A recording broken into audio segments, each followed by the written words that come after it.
everybody, welcome back to this channel. Today I'm making this beautiful and delicious African chili sauce. There are several ways to making chili sauce and I'll be sharing my recipe with you guys. So I have ginger, onion, cayenne pepper, green bell pepper and habanero pepper.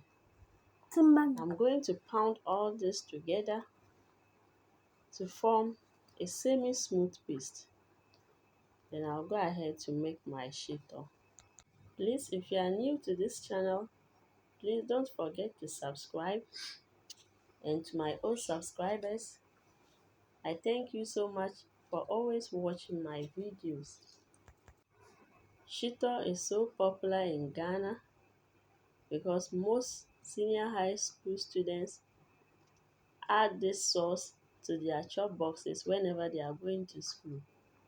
So usually almost all the senior high school students know how to prepare this, or their parents or guardians prepare this for them.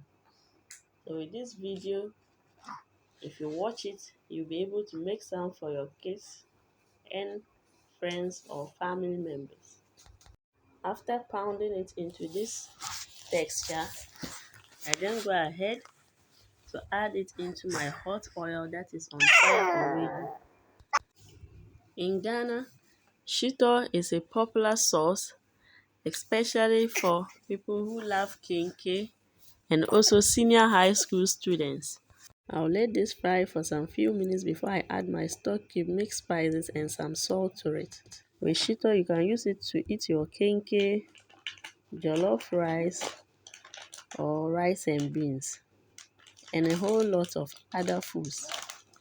I have added my tomato paste. I just need small of it. I'm not going to put much, and I'll mix it thoroughly. Because my shito is not much, I'll spend 15 to 20 minutes in making this. And if it is in large quantities, you need some extra time. Remember, during the days of senior high school, even if you don't have anything at all, but at least you must have shito in your chop box. We used to soak gari, that is the grated cassava which was fried or roasted. Then we add some shito into it.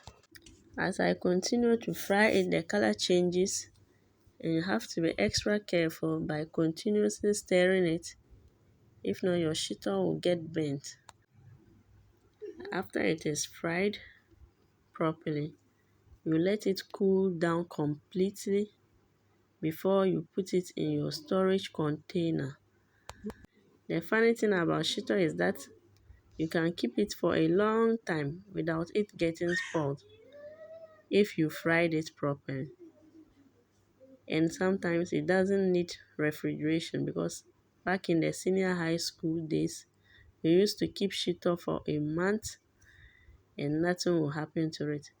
My shito is done, so I'll let it cool before I store it in my container. I hope you enjoyed watching this video. Have a nice time. See you. Bye.